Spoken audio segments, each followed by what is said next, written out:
cómo era el padre Maciel, fundador de los Legionarios de Cristo, del Regnum Christi y de la Federación Regnum Christi. ¿Cómo era su personalidad?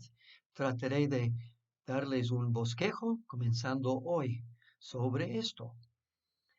Sería como desmitificar al Padre.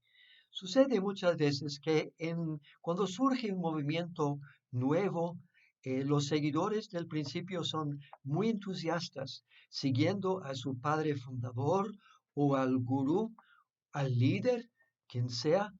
Y esto me vino a la mente reciente porque mi amiga Renata Patti, una ex miembro de Focolarini, el grupo italiano que tiene ciertos paralelismo con el Regnum Christi, es un movimiento de laicos, creo que casi siempre mujeres, que se dedican al servicio del Señor dentro de la sociedad. O sea que un poquito semejante al Regnum Christi. Y Renata acaba de escribir su vida y acaba de publicar su autobiografía. Y yo por mi parte acabo de postear en Legio Leaks una presentación que ella hizo, perdón, hace unos años con International Celtic Studies Association en nuestro congreso anual en Trieste, Italia. Y eso está a sus órdenes, está visible. Ella habla en italiano, pero todo tiene subtítulos en español para los que lo necesiten. Pero como digo, hay mucha adulación muchas veces alrededor de los fundadores y también en el caso de los Focolarini, que fueron Focolarine, porque son más bien mujeres en italiano, Focolares, eh, perdón, la fundadora es Chiara Lubick y creo que es italiana ella, pero tenía un nombre quizá del norte de Italia, no sé. Am, y la quieren canonizar también. ¿Se acuerdan también que el padre Maciel, que los legionarios, había un legionario, creo que nombrado para promover la santidad de la mamá del padre Maciel, Maurita Degollado, que no prosperó, gracias a Dios, y que también controvertido fue la canonización del fundador del Opus Dei, el padre Escrivá de Balaguer. Y como digo, esto entonces, pero la persona en realidad muchas veces no se conoce porque hay este entusiasmo, eh, como digo, adulación, casi adoración del fundador de parte de los primeros, sobre todo los primeros seguidores, los que los consiguieron o los conocieron en la carne. Pero siempre había este velo de como de santidad, como de especialidad.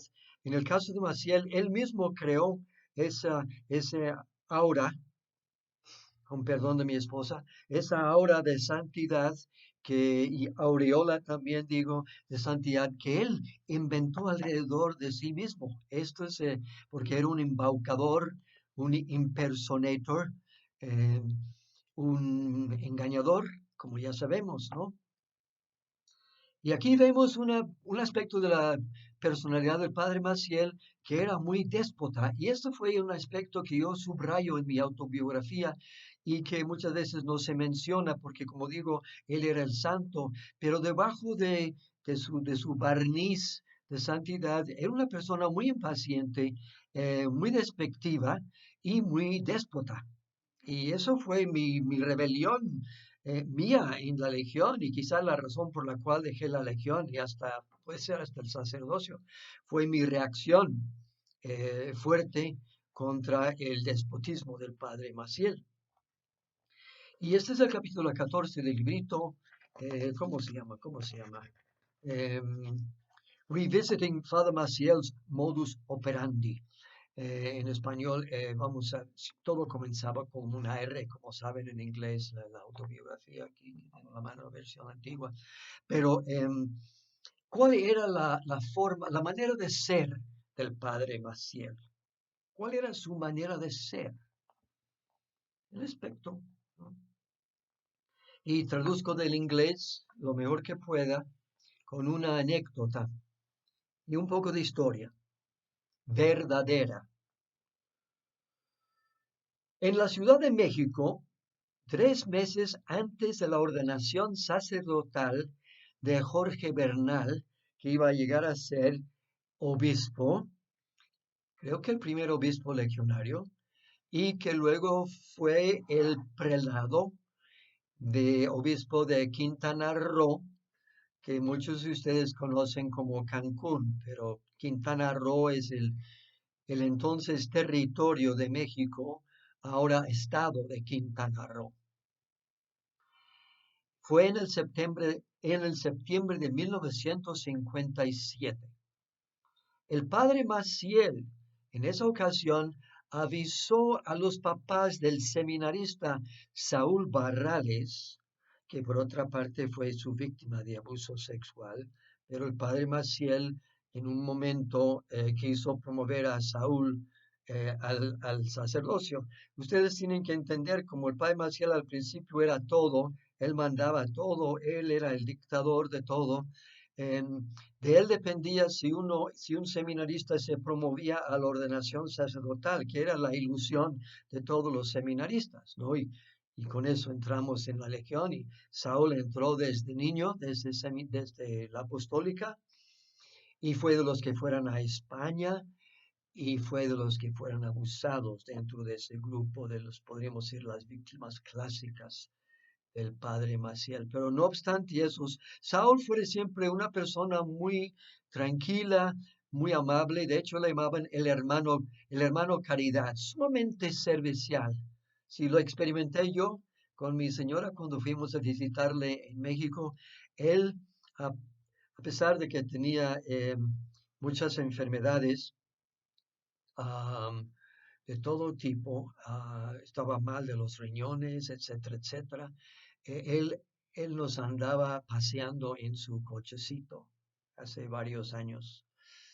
Muchas gracias. También encomiendan a Saúl en sus oraciones. Ha estado muy enfermo, ya tiene 80 y tantos años. Está enfermo, le estaban operando. Recemos por él y por todos los sobrevivientes de Maciel, entre los cuales me incluyo yo. Somos los sobrevivientes.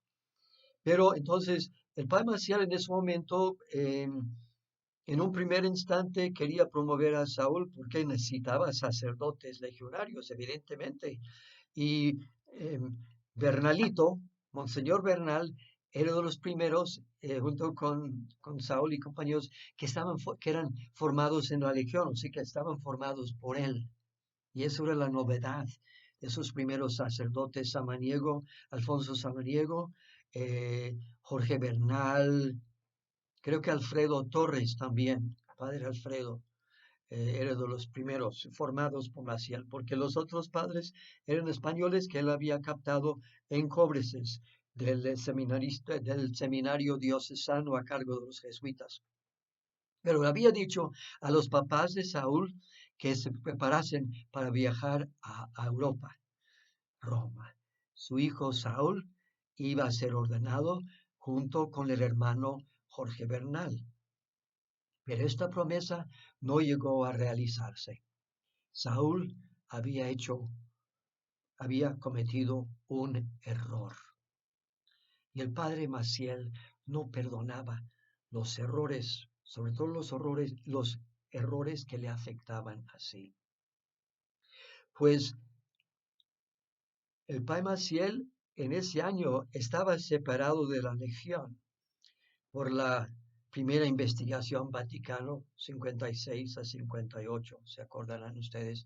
Entonces Maciel no era oficialmente el superior general de la legión, había sido hasta el 56, pero en ese momento, como él se fue desterrado y buscó refugio en España, porque por ahí andaba en este momento, pusieron al vicedirector Luis Ferreira Correa.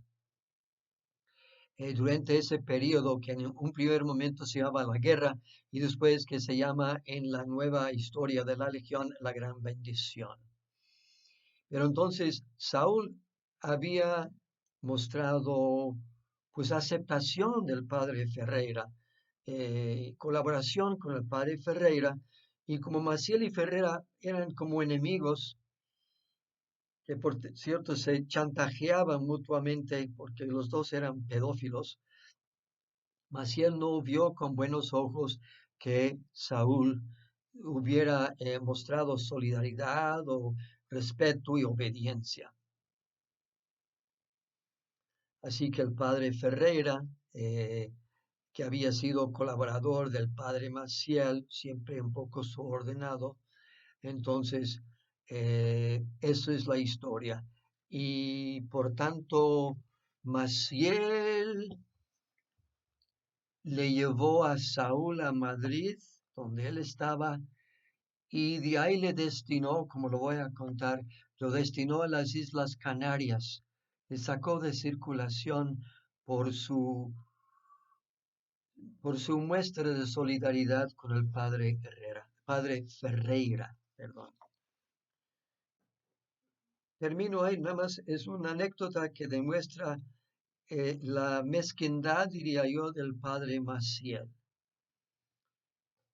Queridos hermanos y hermanas en el Señor, eh, cuídense mucho con esta enfermedad, ¿verdad? Con la plaga del COVID-19. Encomendémonos todos mutuamente. Pongan atención a la promoción del libro de Elena Sada, El pájaro negro, el Blackbird, en inglés, donde ella narra su historia como una persona importante dentro de la sección señoritas del Regnum Christi, señoritas consagradas. Y no olvidemos los otros testimonios que se han escrito, el mío pobremente, ¿verdad? En inglés, el de Jack Kyo, que está en inglés y lo tradujo al español, creo que se llama algo de Dios escribe recto en renglones torcidos, o algo así, es el título en español de Jack. Y luego está lo de la otra señorita que salió hace más tiempo, ¿verdad? La señorita que estaba en León. Eh, busquen esos testimonios y siempre hay algo, mucha cosa en Legiolix y en Veritas Liberabis de Vos. Muchas gracias.